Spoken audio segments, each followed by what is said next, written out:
Setting up a successful breakaway requires a mixture of luck and judgment. You need to judge when you're with the right combination of riders, and you need that little bit of luck that the bunch won't bring you back immediately. So, how do you set a breakaway up? The first thing to remember is to time your attack wisely. You only want a few riders to come with you at most, and the best way to ensure that is to make it hard to follow you. Attack from behind so that you're already travelling quickly when you pass the front riders, which discourages people from chasing you.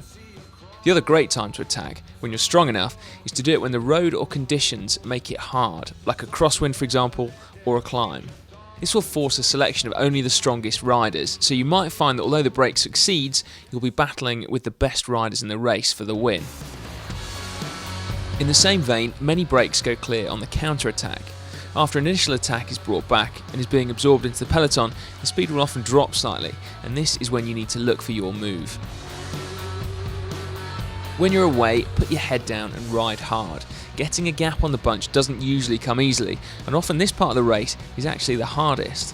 Only when the gap to the peloton reaches a minute can you start to ease up.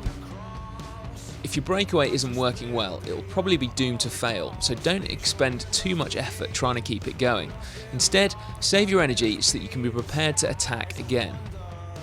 When a break is working efficiently, the technique of riding together will depend on the size of the group. A pace line, or through and off, works with larger groups of over 6 riders. With smaller groups, a single pace line is best, with riders taking slightly longer turns on the front. As the race goes on, remember to eat and drink. This is absolutely key, as you'll be expending far more energy than you would be in the bunch, and you don't want to blow before the end. Commit to the breakaway, but not too much. If everyone in the group is working, do your bit. But if a rider is missing turns, don't feel that you need to work harder to take their place as well. Remember that it's often the laziest rider, not the strongest rider, that wins bike races.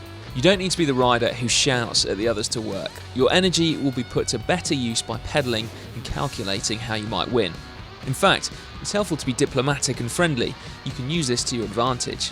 If a member of the breakaway punctures, consider easing off and allowing them to rejoin. 20 seconds or so lost in this manner can be quite easily regained with a full complement of riders. If you happen to puncture and you've been shouting or missing turns, it might be that your breakaway companions won't miss you when you're gone. Your breakaway is established and it looks like you're going to go all the way.